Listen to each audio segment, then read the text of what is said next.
오늘 말씀을 중심으로 해서 하나님의 평가에 주목하라고 하는 말씀으로 함께 은혜를 나누기를 원합니다.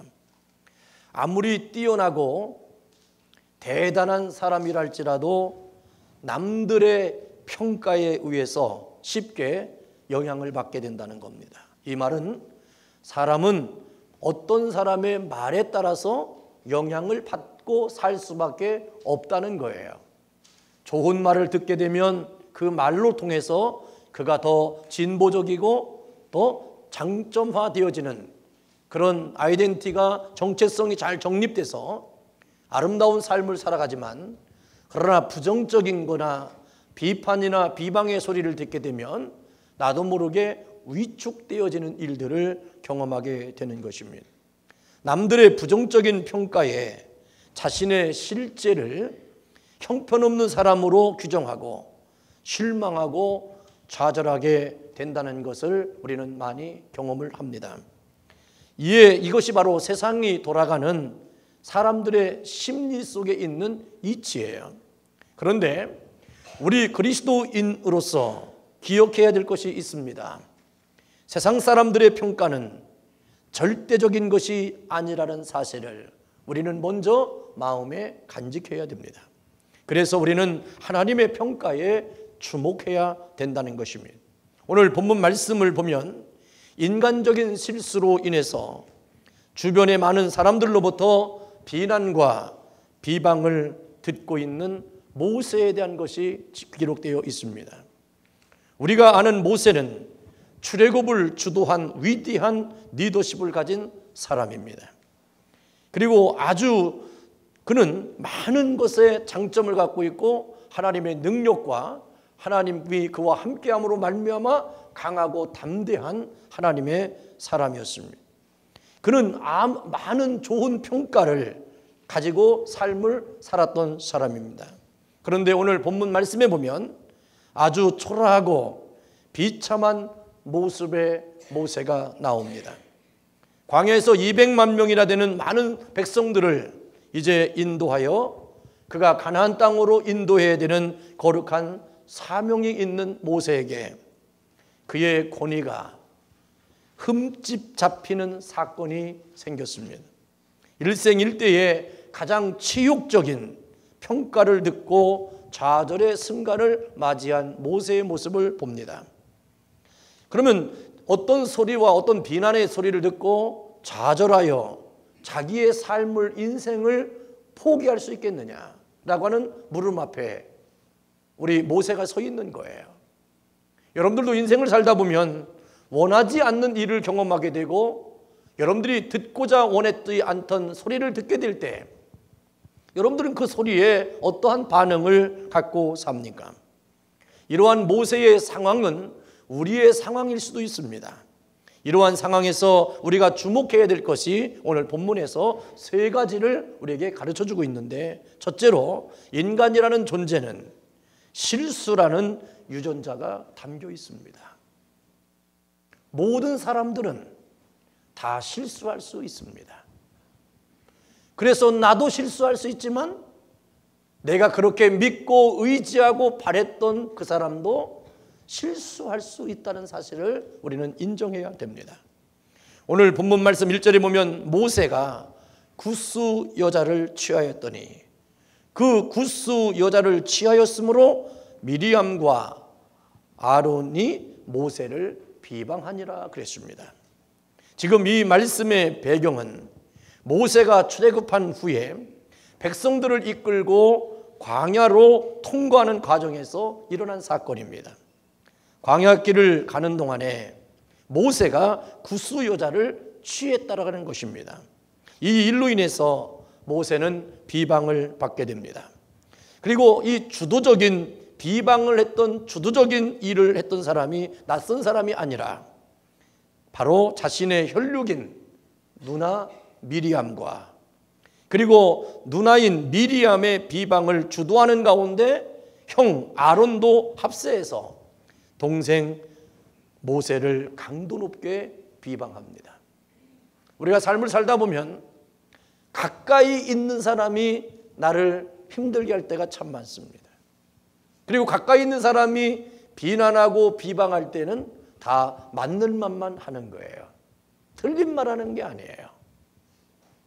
그럴 때 어떻게 할 수가 없을 지경에 놓이게 되잖아요. 부인이 남편한테 그럽니다. 당신 그러면 안 되지 않냐고. 다 맞는 말이죠.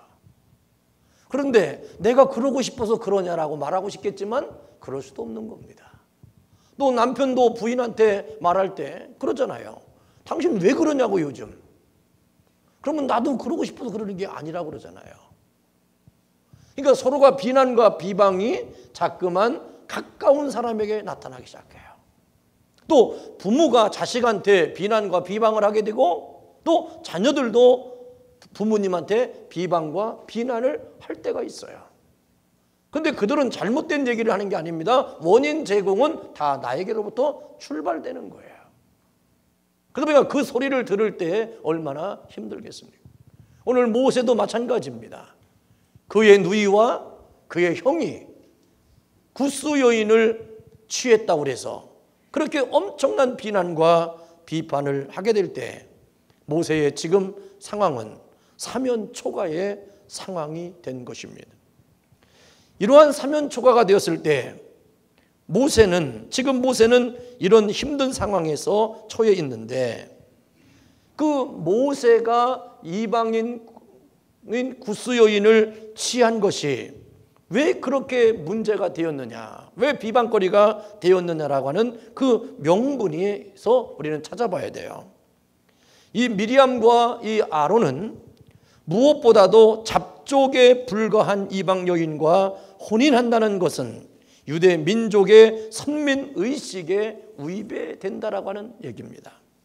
그리고 두 번째는 이방인과의 결혼은 하나님의 뜻에 맞지 않다고 생각했기 때문입니다. 그런데 이것은 미리암과 아론의 생각이었을 뿐이지 하나님은 전혀 막지 않았습니다. 만약에 하나님께서 모세가 하는 일이 절대적으로 하나님의 영광을 가리거나 하나님 앞에 잘못된 일이라면 하나님이 막으셨겠죠. 그런데 하나님은 막지 않으셨습니다. 그런데 아론과 미리암은 그 일에 대해서 자기적인 생각을 가지고 모세를 비방하고 백성들을 선동하기 시작했다는 것입니다. 그러나 여러분들 한번 생각해 보십시오.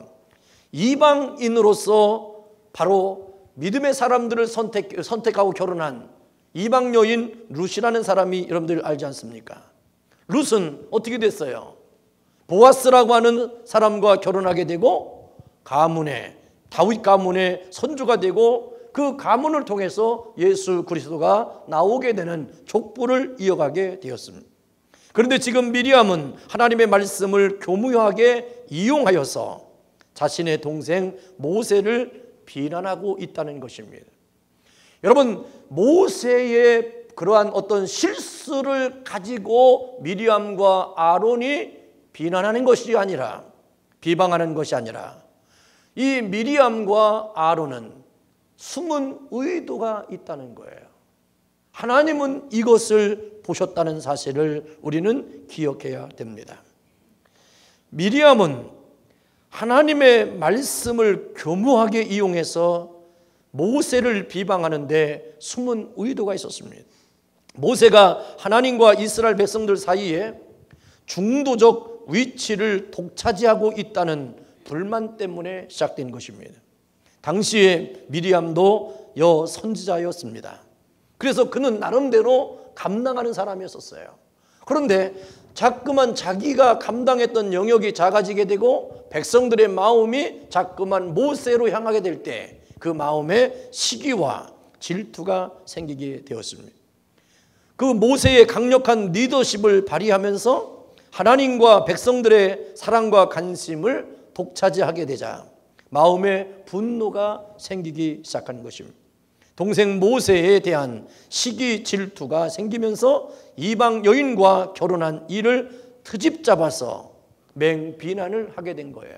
사실은 구스 여인과 결혼한 것 때문에 이들이 모세를 비방한 것이 아니라 오늘 본문 말씀 2절에 보면 미리암의 속마음을 알 수 있는 내용이 나옵니다.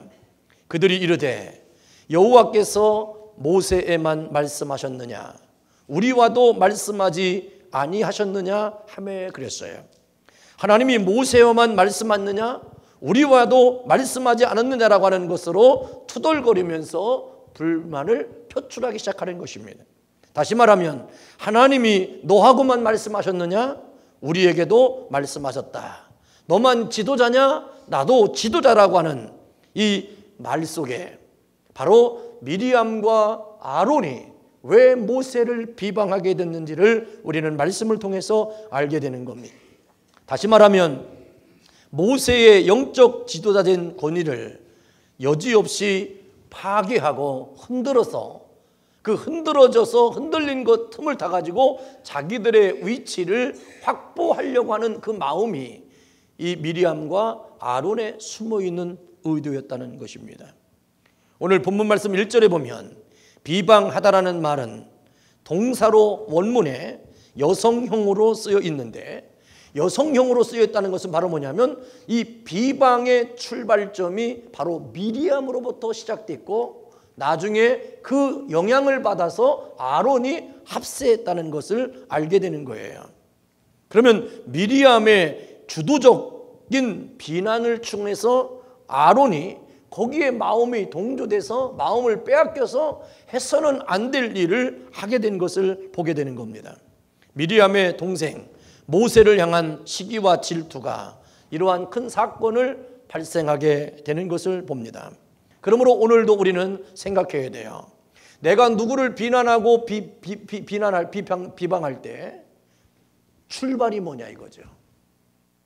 그 사건이냐 그 진실이냐 아니면 내 마음에 숨은 의도가 있느냐라는 것입니다. 가정에서도 왜 형제들끼리 그렇게 다툼이 일어납니까? 의도가 있기 때문에 그러는 거예요. 왜 말을 함부로 막 합니까? 집안에 재산 싸움이 생기면요 엄청나게 싸우더라고요. 그래서 더군다나 죄송합니다. 며느리가 끼건 사위가 끼면 싸움이 더 커져요. 그러면서 그래요. 우리는 안 보면 된다는 거예요. 그래가지고 난리의 싸움이에요. 그러면 제3자는 빠지라고 그래요. 제3자를 빠지고 형제들끼리 모여서 얘기를 하면 대화가 통해 정리가 돼요. 그래서 여러분들 무슨 집안에 분쟁거리가 되면 나는 성이 다르면 슬그머니 빠지세요. 그래야만이 집안이 평안해져요. 죄송합니다. 어쩔 수가 없어요. 오늘 이 미리암과 이 아론이 왜 그렇게 모세를 비난합니까? 왜 그렇게 비방합니까? 거기에는 숨은 의도가 있기 때문에 그러는 거예요. 그것은 바로 나라고 하는 것입니다. 나의 자존심, 나의 자리, 내가 누려야 될 분깃에 대한 빼앗김이라고 하는 것 때문에 그러는 것이었습니다. 그러므로 여러분들의 가정에 우리의 만나는 모든 공동체 안에 우리에게는 절대로 우애가 있어야 되는 거예요. 그리고 서로가 시기하고 질투하면 안 되고 서로 도와야 되는 거예요. 어떻게 하면 내가 동생을 도울까? 어떻게 하면 내가 우리 형님을 도울까? 내가 언니를 도울까? 동생을 도울까에 대한 마음의 관심이 더 커지면 놀라운 아름다운 일들이 이루어지게 되는 것입니다. 사실 모세가 잘못을 했습니다. 하나님의 종이요 아주 높은 위상을 가진 지도자 또 나이가 많은 모세가 구스 여인을 소실로 맞이한 것은 결정적인 실수였습니다. 그러므로 미리암과 아론이 강한 비방에 대해서 모세는 변명하지 않고 침묵하였습니다. 자신의 잘못을 인정하고 있는 상황에서 하나님은 사람들의 평가에 허를 찌르시는 분이라는 사실을 기억하십시오.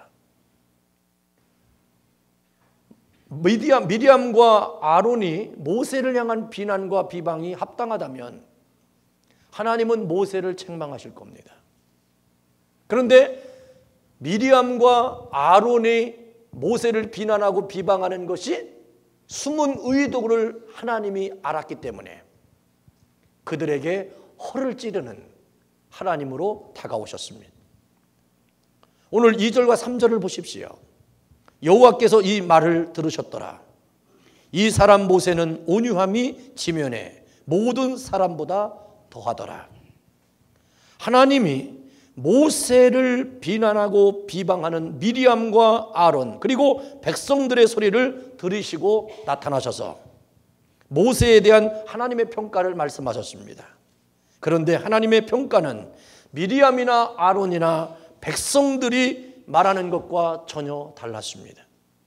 하나님께서 모세를 향하여 이렇게 얘기합니다. 이 세상 모든 사람 중에 모세가 가장 온유하다라고 평가를 합니다. 모든 사람들로부터 부정적인 평가를 받는 모세를 하나님께서 오히려 칭찬하고 모세 편을 들어주셨어요. 여러분, 이것이 바로 은혜입니다. 모세는 분명 실수하고 잘못했어요. 그런데 하나님께서 모세에게는 뭐라고 하냐면 너는 온유한 사람이라는 거예요. 그리고 그를 향하여 비난하는 미리암과 아론을 향해서는 너희들이 왜 이 땅에서 가장 온유한 모세를 너희들이 비난하고 비방을 하느냐고 주님 하나님께서 책망하시는 내용이 나오는 겁니다. 우리들은 비난받아서 마땅한 사람들입니다. 우리는 늘 실수하고 넘어질 수밖에 없는 사람들입니다. 세상 사람들의 평가는 냉정하고 냉혹합니다. 그들의 말이 틀렸다라고 말하는 게 아니에요. 타인이 나에 대해서 얘기하고 비방하고 비난하는 것은 다 맞는 말이에요. 그런데 하나님의 평가는 다릅니다. 사람들은 맞는 말, 옳은 말을 하지만 하나님은 살리시는 말씀을 하십니다. 사람들은 여러분들을 절망하게 하고 여러분들에게 낙심을 주고 자기 자신에 대해서 열등감을 갖다 주는 얘기지만 하나님은 여러분들에게 소망을 주시는 분이십니다. 만인이 자신을 비난하고 공격하는데 하나님이 자신의 편이 되어서 자신을 인정해 주실 때 모세는 얼마나 감동을 받았겠습니까? 그러므로 여러분들 주변에 어려움을 당하고 힘든 사람을 만나면 격려하고 위로해 주는 사람이 되세요. 다른 사람들이 그렇게 얘기한다고 해서 같이 힘을 얻어가지고 그렇게 얘기하는 것은 어리석은 일입니다. 죄인인 자신을 변호해 주시는 하나님 앞에 눈물을 흘리는 모세를 한번 생각해 보십시오. 여러분, 이런 분이 우리가 믿는 하나님이십니다. 하나님은 여러분들의 눈에 눈물을 흘리게 하시는 거예요. 그러나 사람들은 여러분들의 눈에 피눈물을 흘리게 만들어요. 그런데 왜 자꾸만 사람들의 평가에 여러분들의 마음을 빼앗기려고 합니까? 우리는 하나님의 평가에서 은혜를 받고 감격을 해야 돼요. 하나님은 실수가 많고 부족한 모습을 보이고도 힘을 주시고 편들어 주시고 용기를 주십니다. 모든 허물을 덮어주시고 소망을 주십니다. 세상의 평가가 나를 매우 힘들게 할지라도 나에게 기회를 주시며 격려하시는 하나님의 평가를 듣고 우리는 소망을 갖는 사람들이에요. 그러므로 여러분들의 자녀들을 여러분들이 대할 때도 마찬가지예요. 세상의 모든 사람들이 여러분들의 자녀에 대해서 비난하고 비평을 해도 부모는 그렇게 하는 거 아닙니다. 세상 사람들이 별별 소리를 다 하면서 얘기해도 여러분들은 나도 너 때문에 속 썩어 죽겠다라고 얘기하면 안 돼요. 나는 그래도 네가 있어서 행복하다고. 세상 사람들이 세상에 아무리 너를 그렇게 한다고 해도 나는 그렇게 말하지 않는다라고 우리는 품어내야 되는 거예요. 자식을 키우면서 자식 때문에 한 번도 속상하지 않는 부모가 어디 있겠습니까? 내가 자녀로서 내가 성장하는 과정 속에서 내 부모님 때문에 가슴 아프고 속상하지 않은 적이 어디 있겠습니까? 어떤 때는 부모님 때문에 고개를 들고 살 수 없을 만큼 부모님 때문에 가슴 아픈 일이 자녀로서 살아가는 과정에서도 수도 없이 많았습니다. 여러분, 아내 때문에 남편이 얼마나 많은 부끄러움을 당할 때도 있습니다. 또한 남편 때문에 아내들도요, 엄청난 부끄러움을 감내하면서 살아가는 일들도 너무나도 많습니다. 그렇지만 우리는 그런 평가와 그런 소리 때문에 우리가 함께하는 그 거룩한 공동체를 무너뜨릴 수가 없는 거예요. 그리고 그 소리에 내 감정을 실어서 그 사랑해야 될 대상에게 같이 뒤집어 씌우는, 더 어렵게 만들어주는 그런 언어를 우리는 삼가해야 되는 것입니다. 하나님은 객관적으로 그렇게 형편없는 나일지라도 하나님의 안목으로 장점을 보시고 칭찬하십니다. 그러므로 다른 사람들의 부정적인 평가와 비난으로 인해서 절대로 좌절하지 않기를 주의 이름으로 축원합니다.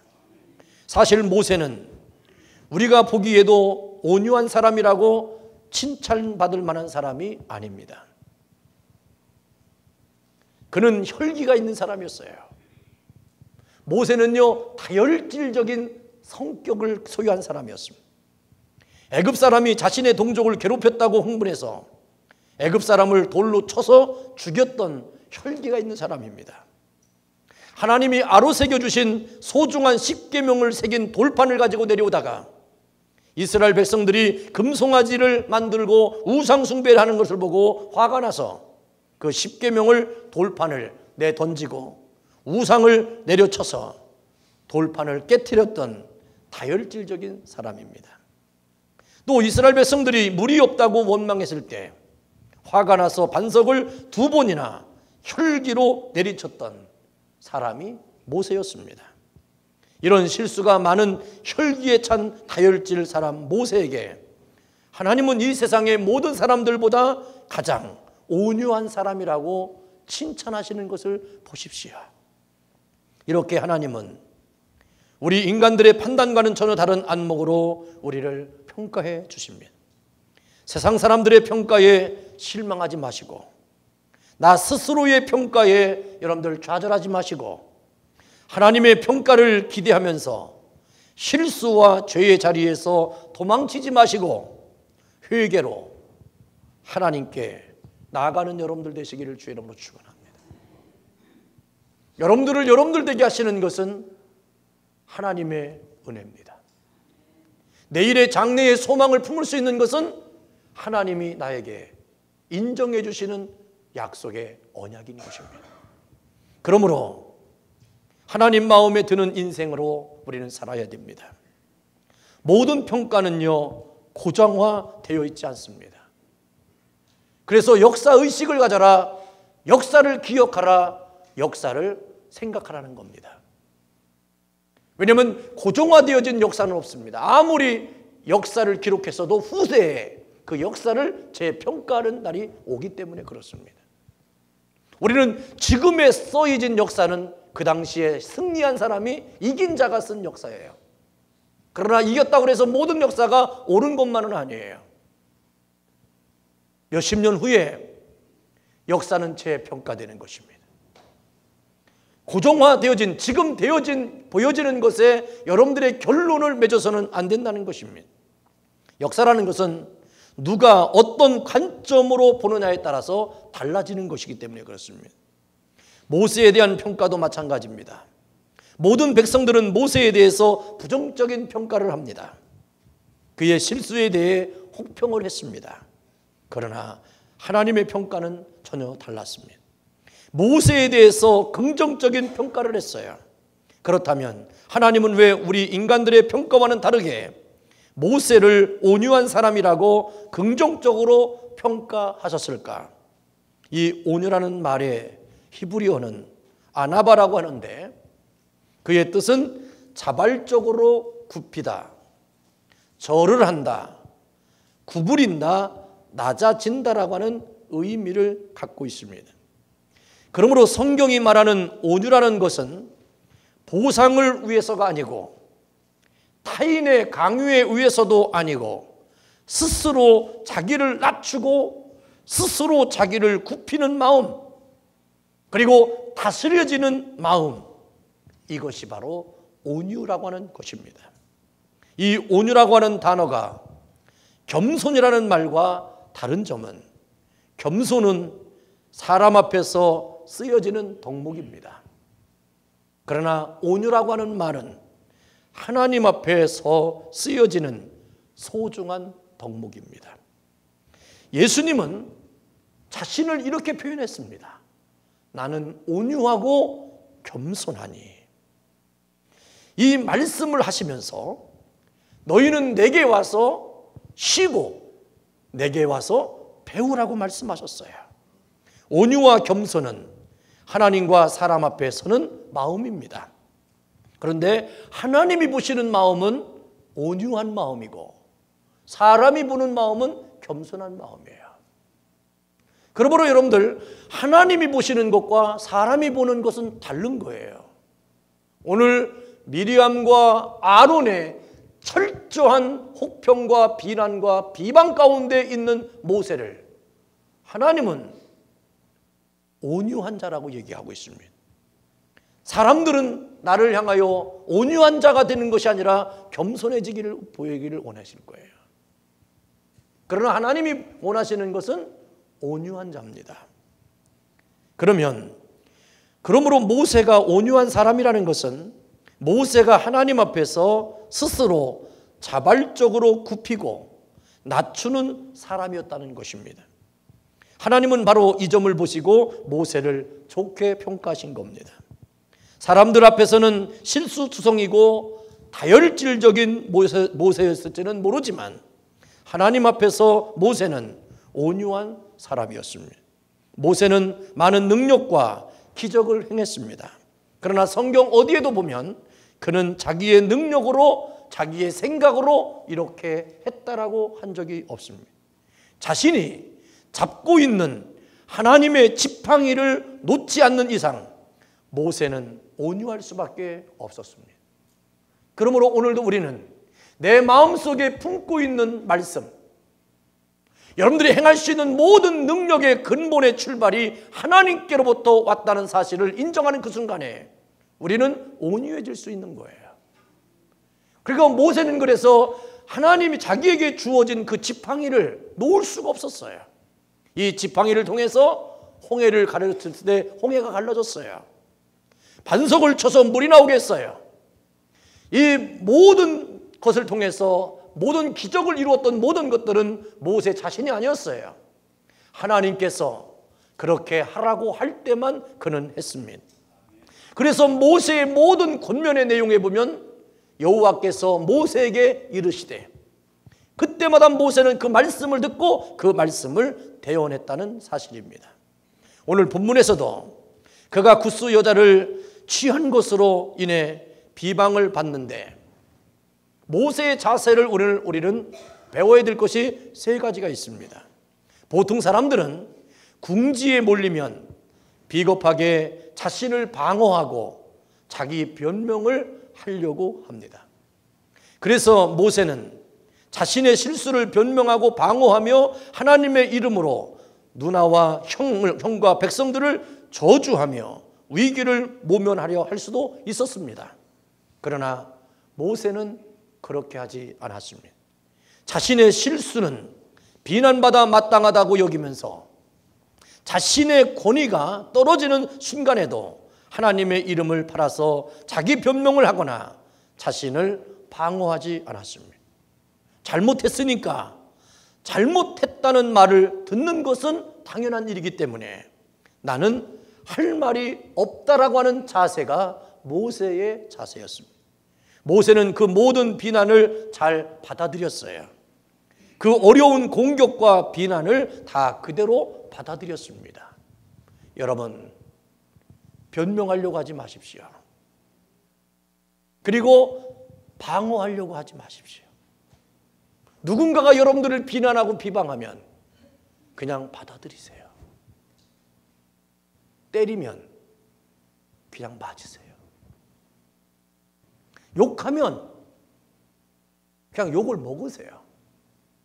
모세는요, 얼마든지 할 수 있는 방어가 있습니다. 얼마든지 할 수 있는 변명거리가 있습니다. 얼마든지 할 수 있는 권한, 권리, 능력이 있어요. 그렇지만 자기가 실수한 것에 대한 그 모든 것을 그는 다 자기 몸으로 받아들였어요.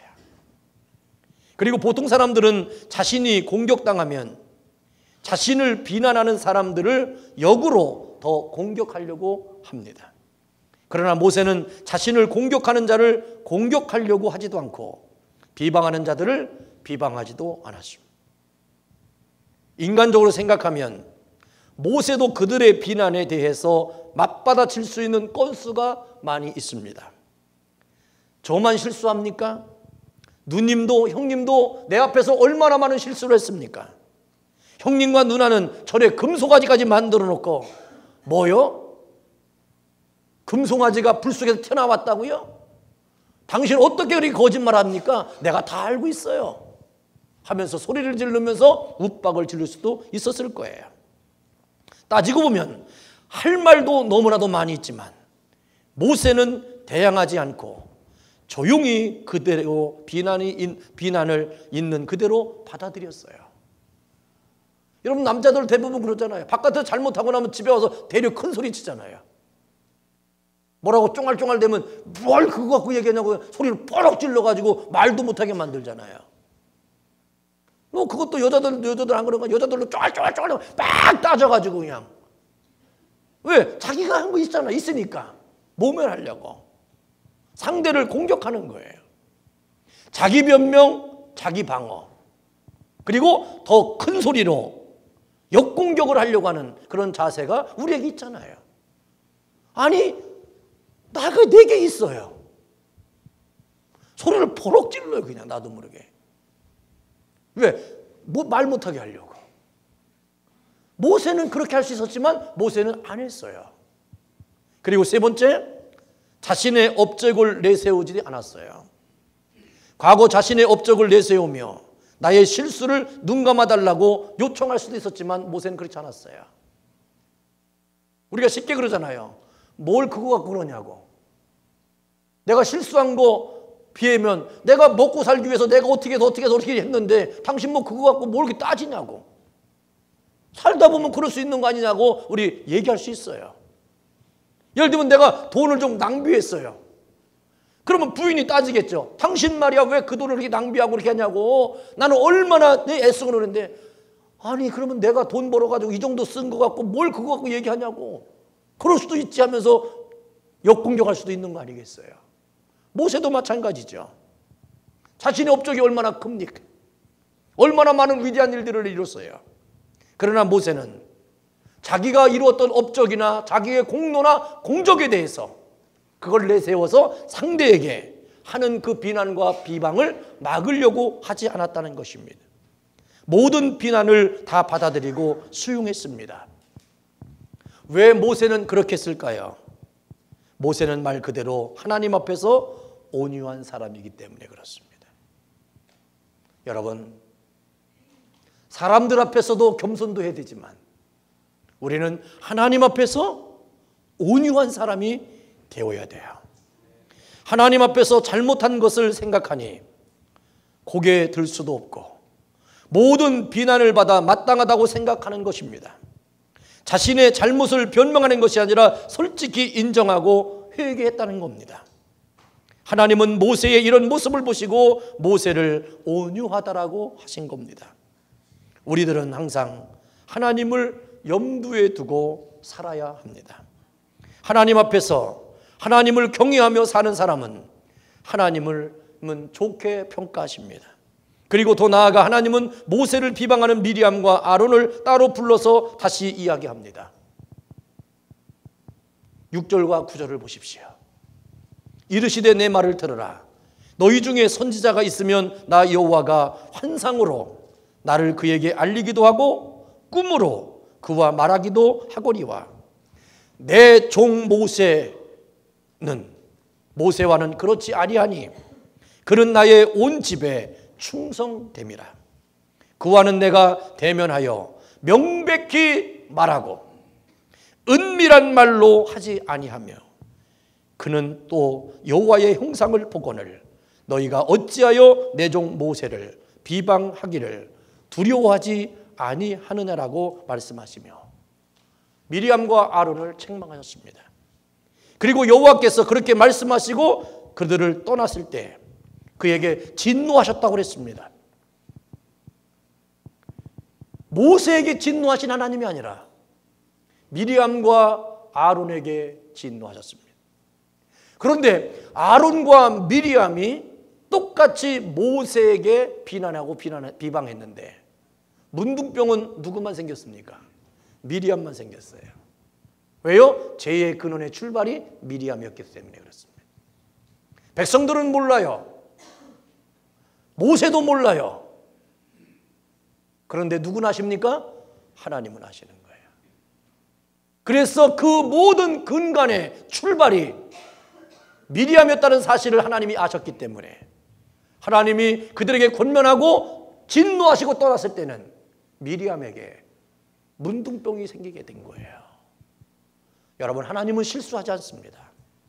하나님은 그들의 소리를 들으셨다고 그랬잖아요. 여러분, 우리의 소리가 숨은 의도의 소리는 사람들에게 얼마든지 감출 수 있어요. 그러나 하나님은 들으세요.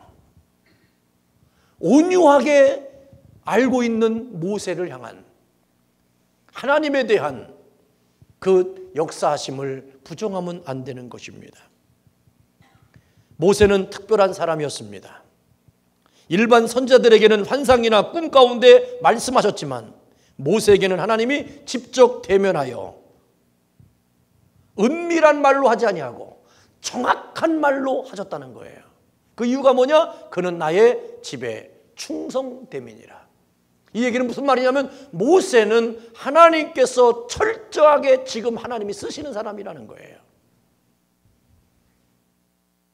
그리고 모세는 하나님이 그에게 말씀하시면 모세는 철저하게 하나님께 할 수 있는 건 뭐냐? 충성하는 것밖에 없다는 거예요. 순종하는 것밖에 없다는 거예요. 하나님께 믿음으로 충성하고 순종하는 사람을 누가 책임져 주십니까? 하나님이 책임져 주시는 겁니다. 그러므로 오늘도 우리는 하나님의 지키심과 보호하심과 하나님의 약속의 언약의 축복의 대상이 되는 것은 다른 게 아니에요. 하나님의 말씀에 내가 충성하고 그 말씀에 순종하는 삶을 살아가면 되는 것입니다. 이런 사람에게 하나님은 특별한 사람으로 인쳐주시는 거예요. 오늘 모세에게 하나님은 특별한 사람으로 인쳐주신 거예요. 나는 이를 온유한 자로 한다는 거예요. 하나님이 우리에게 계시지 않으면 우리는 늘 다른 사람들의 비난과 부정적인 평가 속에서 그저 그렇게 마지못해 살다가 죽을 수밖에 없는 사람들이에요. 우리들은 오직 하나님으로 인해 특별한 사람이 된 사실을 기억하십시오. 옆 사람하고 인사합시다. 당신은 특별한 사람입니다.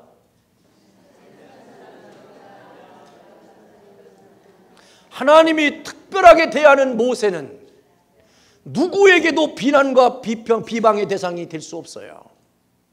누구에게도 공격할 수 있는 대상이 될 수 없어요. 비방하고 비난하는 사람이 있을 수 있습니다. 공격하는 사람이 있을 수 있습니다. 아니, 내가 무너지고 내가 망하라고 밤새도록 손이 발바닥 되도록 비는 사람도 있을 겁니다. 그런데 하나님이 나를 위하시면 그들이 행하는 모든 일이 아무것도 아닌 것이 되는 거예요. 오늘 모세는 오늘 철저하게 하나님이 모세를 위하시는 하나님이 되주셨어요. 여러분들 가운데 질병 가운데 있는 사람이 있습니까? 하나님이 나를 위하셔서 나를 지켜주시면 되는 거예요. 여러분들의 마음에 낙심 가운데 절망 가운데 어찌할 바를 알지 못하는 고통함이 있습니까? 신음함이 있습니까? 하나님이 여러분들을 위하시면 괜찮은 거예요. 여러분들을 싫어하고 미워하는 수없는 사람들이 여러분들 주변에서 울타리 쳐서 여러분들의 비즈니스가 여러분들의 인생이 망가지기를 바라는 사람들이 수도 없이 많습니까? 두려워하지 마십시오. 그들은 자기들의 입술에 부정함만이 있을 뿐입니다. 여러분들을 하나님이 지켜주십니다. 하나님은 여러분들에게 소망을 주시는 분이에요. 우리들이 살아가면서 많은 사람들의 평가 속에 여러분들이 어떤 때는 기쁠 때도 있고 어떤 때는 힘들 때도 있을 거예요. 그런데 우리들을 평가하실 분은 사람들이 아니라 하나님이십니다. 사람들이 말한 것 때문에 내가 되는 것이 아니라 하나님께서 하시는 것으로 내가 되는 거예요. 그래서 사도 바울은 고린도서 4장 4절에 내가 자책할 아무것도 깨닫지 못하나 그러나 이를 인하여 의롭다함을 얻지 못한다. 다만 나를 판단하실 이는 주시니라. 내가 내 잘난 맛으로 의로움으로 내가 이렇게 산다라고 생각하는 것은 있을 수 없다는 거예요.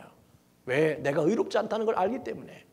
그러나 나를 의롭게 하시고 나를 나되게 하시는 것은 바로 하나님의 은혜인 거예요.